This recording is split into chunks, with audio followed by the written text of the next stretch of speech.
총각 시절 집에서 하던 과수원을 맡아서 해본답시고 시골 구석에서 1년 가까이 지낸 적이 있었다. 과수원에 농막이 있었지만 너무 독하천이라 놀기를 좋아한 나는 한 50여가 모여 살고 있는 마을에 전에 살던 사람이 도시로 이사를 가면서 그냥 두고 간 집에 들어가게 되었는데 나름대로 깨끗한 집이었다. 그리고 한 보름 정도 있다가 30대 초반에 과부가 이사를 오게 되어 같이 살게 되었는데 그 과부에게는 나이와는 전혀 어울리지 않게 아이들이 6명이나 있었다. 가장 큰 녀석은 중학교 1학년의 남자였고 그 아래로 줄줄이 달려내려와 젖먹이까지 있는 걸 봐서 남편과 사별한 지 불과 얼마 되지 않은 과부였던 것이었다. 같은 집에서 살다 보니 시간이 지나면서 나는 누나처럼 스스럼 없이 대하였으므로 밤늦은 시간에도 같이 마루에 앉아 쓰잘데기 없는 이야기들로 시간을 보낼 때가 많이 있었다. 여자에 대한 관심이 별로 없었던 총각 시절이어서 그런지 어떤 때는 12시가 넘었는데도 잠잘 생각을 하지 않는 그 아주머니가 이상해지기도 했지만 아마 외로워서 그럴 것이라고 생각하며 나는 그럴수록 귀찮은 생각보다는 치근한 마음으로 배려를 하였던 것이다. 물론 지금 생각해보면 그게 무엇을 뜻하는지 알겠지만 당시에는 아무 생각 없이 지나쳤던 것이다. 어느 무더운 저녁이었다. 아주머니가 마실 간 틈을 이용하여 나는 등물이라고 수도가에 서 있었는데 때마침 아주머니가 들어오다가 혼자 그러는 것을 보고는 호호 아재가 혼자 등물을 하네. 우리 애들이라도 좀 시키지? 그러면서 미선이를 혼내는 것이었다. 나는 좀 어색하였지만 미선이를 달래며 에고 내가 등물하는 바람에 미선이가 엄마한테 맞았구나. 미안해서 어떡해. 대신 이따가 나한테 와. 내가 과자 줄게. 어려운 생활을 하다 보니까 이 아이들에게는 과자라는 것이 구경조차 어려운 일이었기에 미선이는 금방 얼굴에 화색이 돌면서 정말 아재방에 가면 과자 줄 거지요? 헤헤헤. 그리고는 마루에서 보고 있던 과부 아주머니가 아재도 다 했으면 올라오소. 당혹해진 나는 개걸음하며 마루 쪽으로 올라갔다. 까르르르 아이고 아재 인제 보니까 하하하 역시 청각이라 다르네 키키. 내가 엉거주춤한 것을 눈치라도 챘는지 그렇게 말하는 것이었다. 나는 무슨 도둑질이라도 하다가 들킨 사람처럼 얼굴이 화끈거렸다. 아이 아지매도. 나는 쫓기듯이 방으로 들어갔다. 한참 뒤 평온을 되찾을 때쯤 아째 더운데 방에 있지 말고 그만 나왔어. 나가려니 화끌거릴 것 같았지만 그렇다고 안 나가기도 그렇고 해서 어색한 웃음을 지며 마루로 나가서 나는 미선이와 약속 때문에 다시 방으로 들어가 라면땅 한 봉지를 가지고 나와 미선이에게 주고는 오늘 나 때문에 엄마한테 맞았는데 그러나 아주머니 얼굴은 제대로 쳐다볼 수가 없었다. 아고 내가 그 말했다고 아재가 순진하기는 걔한테고 마 남자가. 너무나 당연한 듯이 말을 하자 나도 어색한 느낌에서 조금은 벗어날 수가 있었지만 말수가 전부 다 적어지고 눈치를 살피는 것처럼 보이자 이러다가 남자가 어찌하려고 키키 진짜 습기가 없네. 나는 다시 얼굴이 화끈거리면서 아주머니는 나를 놀리듯이 농담을 주고받았고 10시쯤 되자 미선이는 그대로 마루에서 자고 또다시 할 이야기 없는 둘만의 시간이 되어 어색하게 시간을 보냈다. 11시가 지나 12시가 가까워지자 피곤한 나는 하품을 연속으로 하자 아째 잠 오는 모양이지? 그럼 들어갔어? 아이고 이놈의 지지바가 여기서 자네. 그렇잖아도 우리 방이 비좁은데 오늘 아재방에 좀 재워줬어. 나는 방으로 들어가는데 아주머니도 따라 들어오는 것이 아닌가?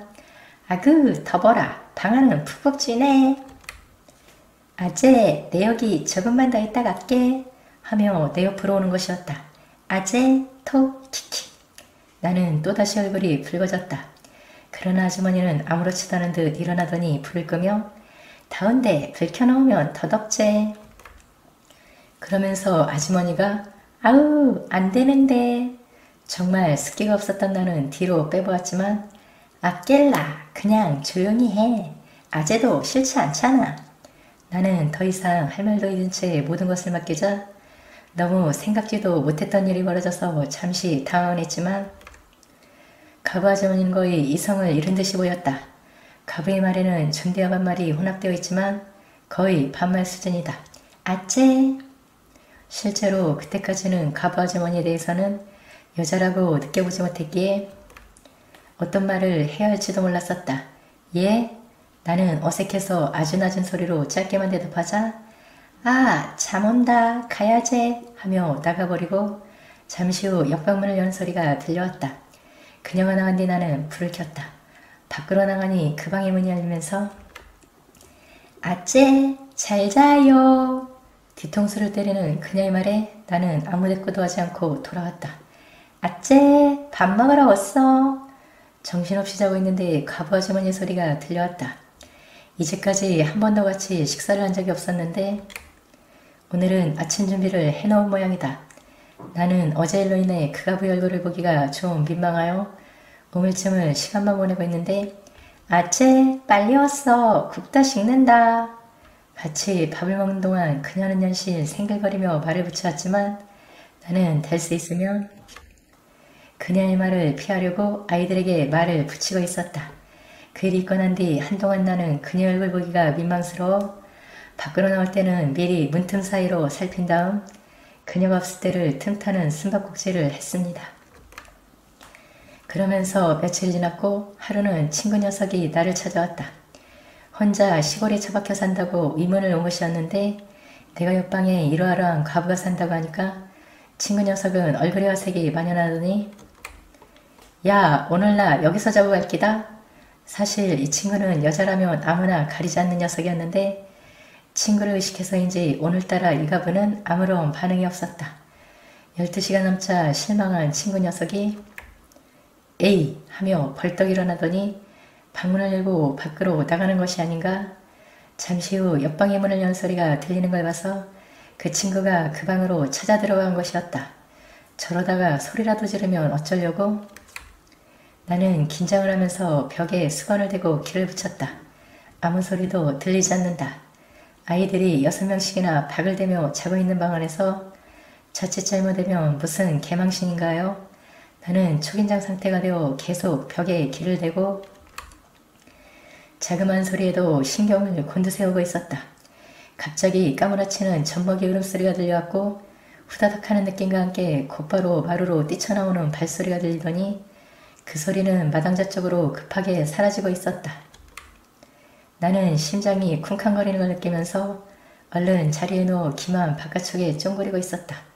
한참이 지나자 옆방의 어수선한 소리와 아이 울음소리가 끝나고 조용해지니 고양이처럼 사각사각 소리와 함께 친구 녀석이 방문을 열고 들어오는 것이었다. 야, 어쩌려고 그랬어? 친구 녀석의 이야기를 들어보자면 방 안을 들어서니까 6명의 아이들이 제각기 나뒹굴에 자고 있는데 발을 디딜 틈도 거의 없어서 발끝을 질질 끌며 과부 옆으로 접근을 하였고 한번 툭 쳐보아 반응이 없자 곧바로 그 친구 녀석의 말대로라면 그런 여자는 잠을 깨도 아무 소리 없이 허락해준다는 것이다. 너무나 아쉬웠던 녀석은 그 다음날 그 가부가 일어나기도 전에 집으로 가버렸고 나는 점심을 먹고 화장실에서 나오려는데 가부와 마주쳤었다. 아이고 아재요. 내가 별일을 다 겪었네. 우리 집에 뭐 훔쳐갈 게 있는지. 어제 도둑놈이 들어왔지 뭐래요. 내 참 기가 막혀서. 나는 터져나온 웃음을 간신히 참으며 방으로 돌아왔다. 혼자 살다 보니 가장 걱정이 되는 것은 게임이었다. 그러나 다행스럽게도 내가 동네 청년들 관리를 잘했는지 가끔씩 그들은 송이버섯을 가져다 주었다. 주로 깻잎은 라면에다가 송이버섯 반개 정도 찢어서 넣고 풋고추를 썰어 넣고 끓이는데 거기에다가 식은밥 한 덩어리 넣으면 최고의 만찬이었으며 요즘 들어서도 가끔 생각이 날 때가 있다. 그날도 저녁을 먹고 동네 한바퀴를 돌아보고는 집으로 들어오는데 마당 수도가에서는 과부의 맏아들인 중일자리를 제한 모든 녀석들이 목욕을 하고 있었다. 전번에 그 일도 있고 해서 못 본 채 하고 방으로 들어가자 아이고 아재 내가 힘들어 죽겠다. 날 좀 도와줬어.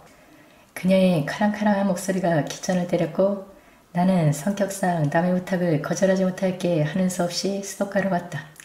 한동안 난리법석을 떨고 난 다음 나는 방으로 돌아와 평소에 즐겨 읽던 은자의 왕혼을 읽고 있었는데 아재 아직 안 자재. 이제 가부는 전혀 내 의사는 물어보지도 않는다.